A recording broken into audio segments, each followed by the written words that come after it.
Hello everyone, Abhishek here. आप सभी का स्वागत है फार्मेसी पाठशाला के यूट्यूब चैनल पे। आज हम डिस्कस करने वाले हैं फार्मास्यूटिकल जूरिस्प्रूडेंस के मोस्ट इम्पोर्टेंट एमसीक्यूज। ये एमसीक्यूज बहुत ज़्यादा इंपॉर्टेंट होने वाले हैं for the UPSC DI, GPAT examination, NIPER examination and all other government examination belonging to the pharmacy.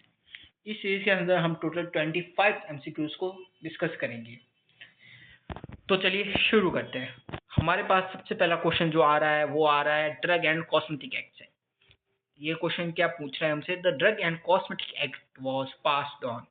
हमारा जो ड्रग एंड कॉस्मेटिक एक्ट है उसे कब पास ऑन किया गया था, यानी कि इसको पास कब किया गया था। तो हमारे पास ऑप्शन है 1 मार्च 1948, 1 अप्रैल 1940, 10 मार्च 1940, 10 अप्रैल 1940। यहाँ पे अगर देखा जाए तो ऑप्शन नंबर ए तो बिल्कुल नहीं होगा, क्योंकि जो हमारा ड्रग एंड कॉस्मेटिक एक्ट है वो हमारा 1940 के अंदर आया था। तो हमारे पास 3 ऑप्शन बचते हैं, बी, सी, डी।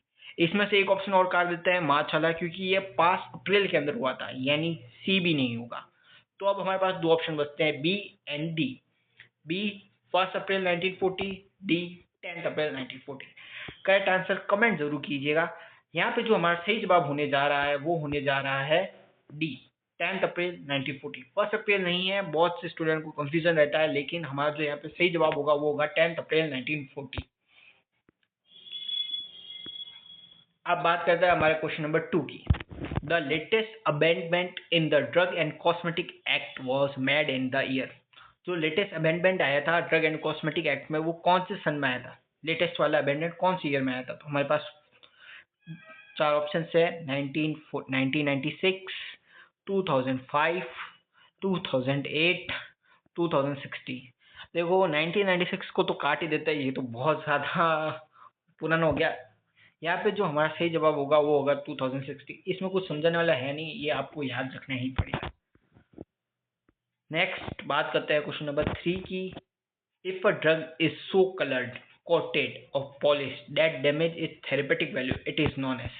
मतलब क्वेश्चन क्या पूछ रहा है कि एक ड्रग को आप बहुत ज्यादा कलर कर रहे हैं, कोट कर रहे हैं, पॉलिश कर रहे हैं, उसको अच्छा पियर कराने की कोशिश कर रहे हैं कि भाई वो अट्रैक्टिव लगे। बट ड्रग का ये मोटिव नहीं होता कि उसको अट्रैक्टिव बनाया जाए। तो ये किस टाइप में आएगा? अडल्ट्रेटेड ड्रग में आएगा, सुपीरियर्स में आएगा, मिस ब्रांडेड में आएगा, या ट्रू ड्रग में आएगा? ट्रू तो नहीं होगा। अब हमारे पास 3 ऑप्शन बचे, ए, बी, सी। अगर आप किसी चीज को ज्यादा एट्रैक्टिव बनाने की कोशिश कर रहे हो जबकि उसकी थेरेपेटिक वैल्यू बिल्कुल कम है, तो इसको हम कहेंगे मिस ब्रांडेड। हम उसको मिस ब्रांड कर रहे हैं। क्यों? आप उसको कलर करके कोटेड का अच्छा दिखाने की कोशिश कर रहे हो, आप उसकी मिस ब्रांडिंग कर रहे हो, तो ये मिस ब्रांडेड में है आएगा। ऑप्शन नंबर सी हमारा यहाँ पे सही जवाब होने जा रहा है। यहाँ पे नीचे, according to section 70, a drug is a misbranded if it's colored, coated, powdered or polished to conceal damage or made appear of better value than it is। यानी अकॉर्डिंग टू सेक्शन 17 अगर किसी ड्रग को colour करके, coated करके, powder polish करके ये दिखाने का कोशिश किया जा रहा है कि बहुत ज्यादा अच्छा है जो उसकी वैल्यू से कम है, तो उसको मिस ब्रांडेड ड्रग कहा जाता है। नेक्स्ट क्वेश्चन की तरफ बढ़ते हैं, question number 4। A drug said to be superior drug when marketed without prescription, नहीं। Imported under a name belonging to another drug, में भी हो सकता है। ये वाला आगे वाले ऑप्शन भी देखने जरूरी है। Not labeled in prescribed manner, contain harmful substance। तो इनमें से हमारा जो सही जवाब होगा वो होगा option number B, important under name belonging to another drug. Superior drug are those manufactured to look like another drug or substitute wholly or by partially by another drug। According to section 70B, अगर कोई drug manufacture की जाती है किसी और के नाम से तो उसको सुपीरियर ड्रग कहा जाता है। नेक्स्ट क्वेश्चन की तरफ बढ़ते हैं, question number 5। A drug not label in the prescribe manner shall be treated as. अगर कोई ड्रग प्रिस्क्राइब मैनर, जो मतलब जिस हिसाब से उसको प्रिस्क्राइब किया जाना चाहिए उस हिसाब से नहीं है, तो उसको क्या कहेंगे? Option A, adulterated drug. Option B, superior drug. Option C, misbranded drug. Option D, mischievous drug. यहाँ पे हमारा जो सही जवाब होगा वो होगा, तो हमारे यहाँ जो सही जवाब होने जा रहा है वो होने जा रहा है misbranded drug. Next question की तरफ बढ़ते हैं। इनकरेक्ट और मिसिंग लेवल as per rule 1960 and 97 constitute misbranding, यानी इनकरेक्ट लेबल या डिटेल मिसिंग होना उस सब मिस ब्रांडेड के इंक्लूड होता है। नेक्स्ट बात करते हैं नेक्स्ट क्वेश्चन की। Question number 6, which of the following is defined as a drug according to the act. किस चीज को एज अ ड्रग डिफाइन किया गया है according to act? Empty gelatin capsule, water for injection, oral polio vaccine, all of this. Question क्या पूछ रहा है कि इनमें से किसको एज अ ड्रग डिफाइन किया जाता है according to the drug and cosmetic act. इनमें से कौन सा सब्सटेंस ड्रग है? तो यहाँ पे जो हमारा सही जवाब होगा वो होगा ऑल ऑफ दिस। ये सबको एज अ ड्रग कंसिडर्ड किया जाता है according to the act. The definition of drug according to section 3B includes substance used for diagnosis, treatment, empty capsules and vaccines. All those are included as a drug according to section 3B. Next question की तरफ बढ़ते हैं। Gudaku is a tobacco product under Drug and Cosmetic Act. It is classified as। गुडाकू एक तंबाकू product है, उसको drug and cosmetic act के अंदर किस चीज में क्लासिफाइड किया गया है? कॉस्मेटिक में, फूड में, ड्रग में या नॉन ऑफ दिस? गुडोको गुडोको को एज अ कॉस्मेटिक यूज किया जाता है, उसको एज अ कॉस्मेटिक क्लासिफाइड किया गया है क्योंकि ये यूज किया जाता है for the rubbish and foreign human body of cleaning और ब्यूटीफाइंग। स्पेशली टीथ को क्लीन करने के लिए इसका पर्पस है, मेनली टीथ के क्लीनिंग पर्पस के लिए यूज होता है। पॉलिशिंग करता है, टीथ पॉलिश के लिए या रबिंग के लिए इसको यूज करते हैं, तो इसके लिए इसको कॉस्मेटिक में डाला गया है। ये ड्रग नहीं है, ये फूड नहीं है, ये कॉस्मेटिक है क्योंकि ये टीथ के अपीयरेंस को अच्छा करता है। और जो भी सब्सटेंस किसी चीज के अपीयरेंस को बढ़ा रहा है या उसकी पॉलिशिंग कर रहा है, वो सब cosmetic for the human body only.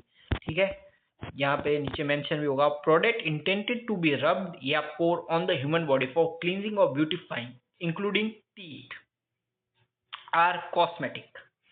Next question की तरफ बढ़ते हैं। The drug and cosmetic rule have divided into how many parts. Drug and cosmetic rule को कितने पार्ट्स में डिवाइडेड किया गया है? तो इसको मेन ऑप्शंस कौन कौन से हमारे पास? 15, 16, 18 या 24। तो यहाँ पे हमारा जो सही ऑप्शन होगा वो होगा 24। The rules 1945 are organized into 24 distinct parts covering various aspects of pharmaceutical law. Next question की तरफ बढ़ते हैं। Question number 9, standard of quality for drug are prescribed in. जो ड्रग के स्टैंडर्ड होते हैं, जो क्वालिटी होती है ड्रग के लिए, किसमें प्रिस्क्राइब की जाती है? First schedule of act, second schedule of act, schedule D या शेड्यूल जे? शेड्यूल डी जो ड्रग एग्जेम्प्टेड होते हैं इंपोर्ट के लिए, उसके लिए होता है, तो सी तो ऑप्शन होगा नहीं। ऑप्शन डी शेड्यूल जे। शेड्यूल जे में तो वो डिजीज आती है जो नॉन क्योरेबल होती है, जिनको क्योर नहीं किया जा सकता, लाइक एच आई वी हो सकती है, डायबिटीज हो सकती है, तो वो आती है शेड्यूल जे में, तो शेड्यूल जे भी होगा नहीं। हमारा जो यहाँ सही ऑप्शन होने जा रहा है वो होने जा रहा है B, second schedule of act. The second schedule of outlines the standard to be complied with any drug imported and by drug manufactured for sale। यानी जो भी हमारा जो सेकेंड शेड्यूल है वो आउटलाइन करती है स्टैंडर्ड कंपाइल किए जाते हैं, जो भी ड्रग इंपोर्ट की जानी है या मैन्युफैक्चर की जानी है या सेल की जानी है, उनके जो भी स्टैंडर्ड होते हैं वो हमारे second schedule of the act के अंदर आते हैं, तो ये याद रखना है। नेक्स्ट क्वेश्चन की तरफ बढ़ते हैं। Pro forma for sending memorandum is include in which schedule. कोई परफॉर्मा है जो मेमोरेंडम के लिए सेंड करना है तो किस शेड्यूल के अंदर इंक्लूड होता है? शेड्यूल डी, अभी मैंने बताया, list of drug exempted from import. Schedule Q के अंदर डाइज आती है, जो कि as a colouring agent dyes use होती है, उसकी लिस्ट जो होती है वो हमारे शेड्यूल क्यू के अंदर आती है। एफ इसमें हमारा स्टैंडर्ड फॉर ऑप्थेल्मिक प्रिपरेशन आता है। और जो शेड्यूल ए होता है इसके अंदर सारे एप्लीकेशन फॉर्म्स के परफॉर्म आते हैं, तो हमारे यहाँ जो सही आंसर होगा वो होगा schedule A.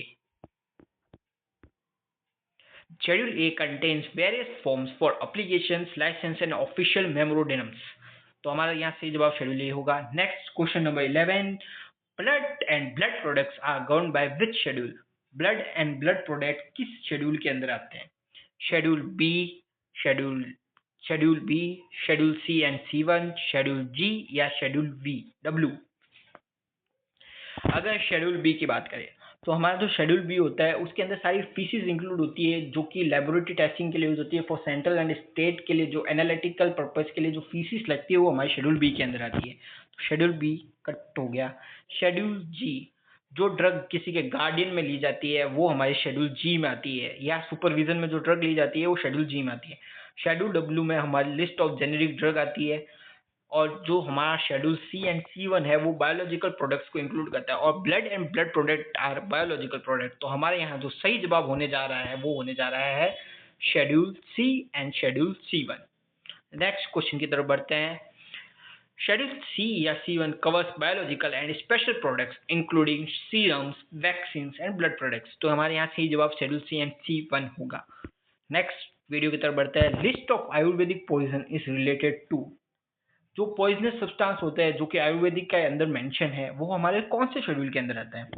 Schedule E, schedule F, schedule E1 या शेड्यूल जी। अब यहाँ पे अगर हम बात करें जो हमारे पास शेड्यूल दिए गए हैं, पहली बात शेड्यूल ई नाम की कोई चीज़ नहीं होती। शेड्यूल एफ के डिफरेंट डिफरेंट पार्ट्स होते हैं। Schedule F, F1, F2, F3। जो शेड्यूल एफ होता है वो हमारे ब्लड बैंक से रिलेटेड होता है, तो वो भी यहाँ पे ऑप्शन नहीं होगा। यानी हमारे पास शेड्यूल ई नहीं होने वाला, एफ नहीं होने वाला, जी जो मैंने अभी आपको ऊपर बताया जो कि सुपरविजन के अंदर जो भी ड्रग ली जाती है वो शेड्यूल जी में आती है। और जो शेड्यूल E1 है उसके अंदर मेंशन है पॉइजनस सब्सटेंस जो ASU सिस्टम के अंदर रहते हैं। ASU सिस्टम मीन्स आयुर्वेदा, सिद्धा एंड यूनानी। तो हमारे यहाँ जो सही ऑप्शन होने जा रहा है वो होने जा रहा है E1। जो शेड्यूल E1 होता है वो लिस्ट ऑफ आयुर्वेदिक पॉइजनस से रिलेटेड होता है। जो भी सारे पॉइजनस सब्सटेंस होते हैं उनकी लिस्ट जो होती है वो शेड्यूल E1 के अंदर होती है। Schedule E1 listed poisonous substance under the Ayurvedic, Siddha and Unani system of medicine, यानी ASU system of medicine. Next question की तरफ बढ़ते हैं। इजी क्वेश्चन था।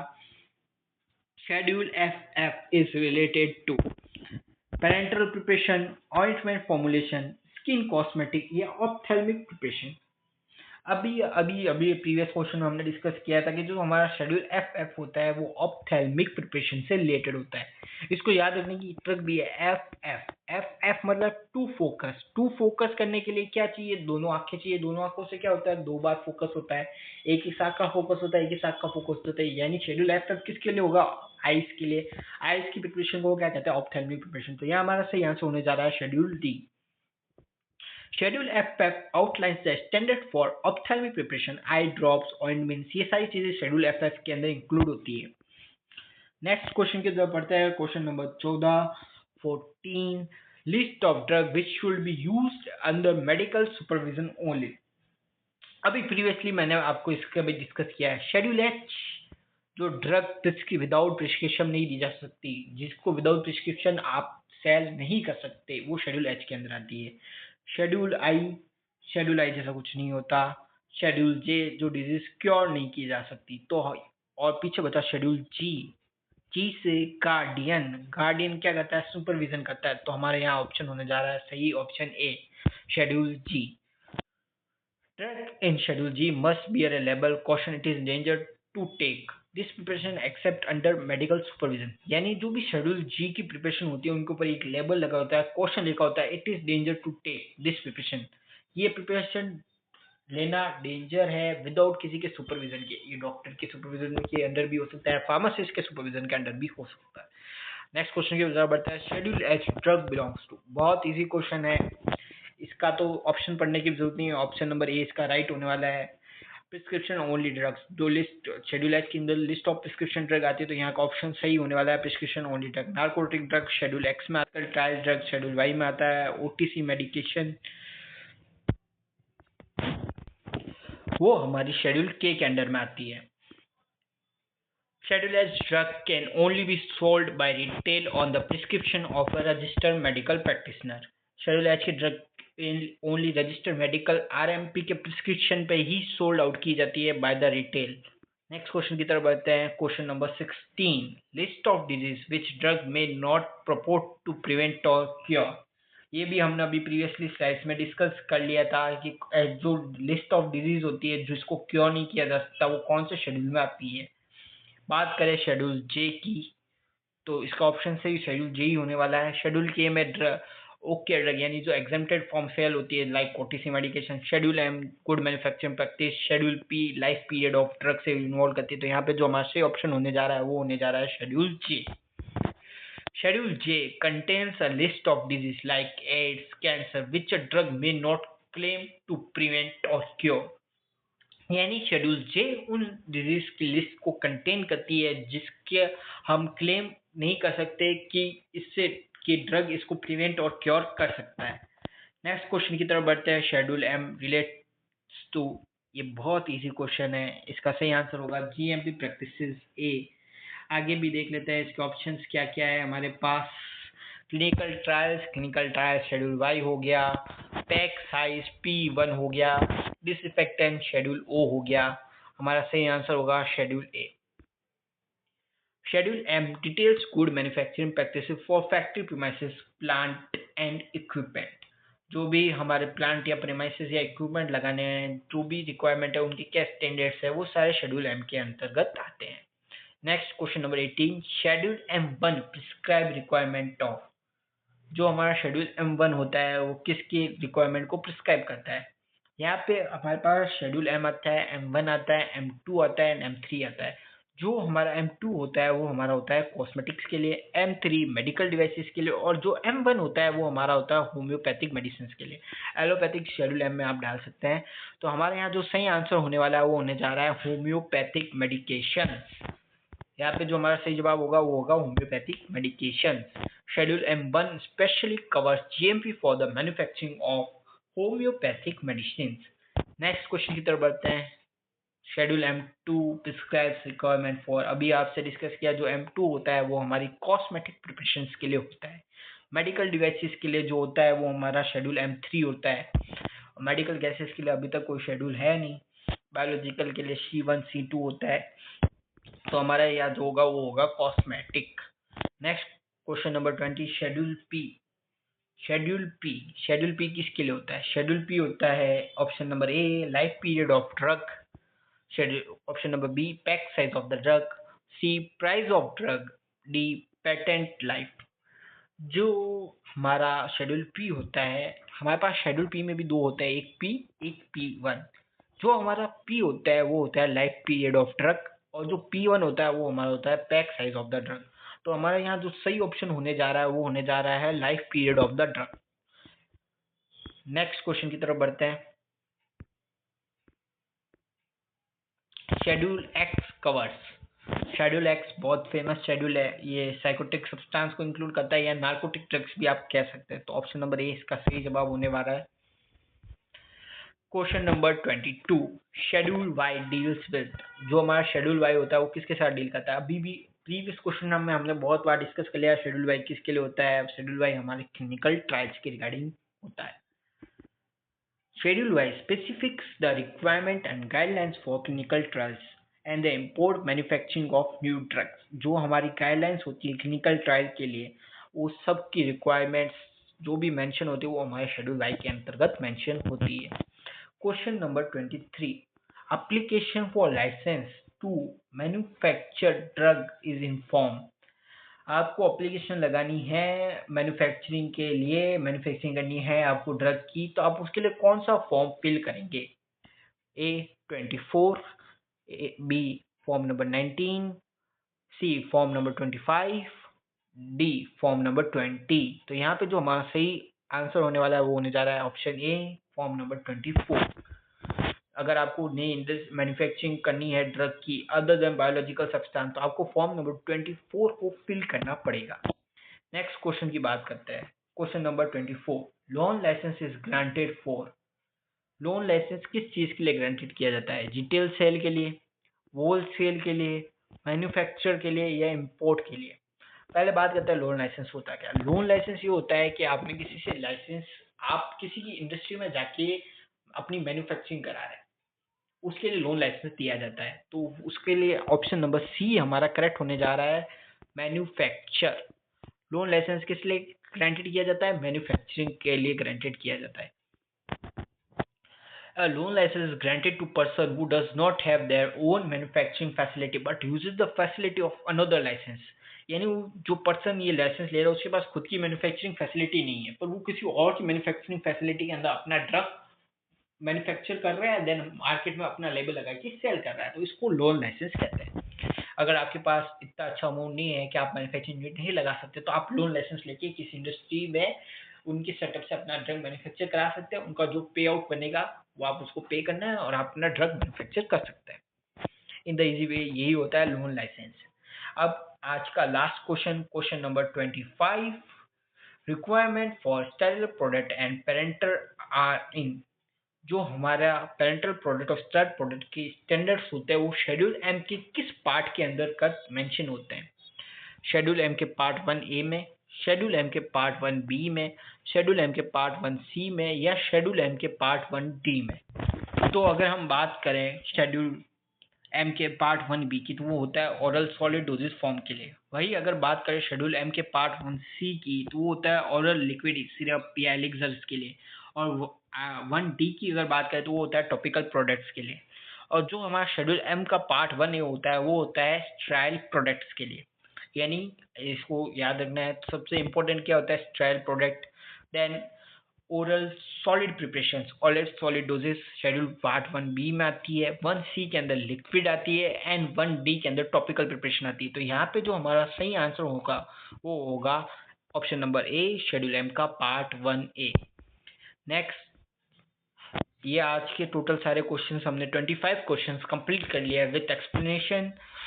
अगर आपको इसका नेक्स्ट पार्ट चाहिए तो प्लीज कमेंट कीजिएगा और चैनल को सब्सक्राइब और वीडियो को लाइक जरूर कीजिएगा।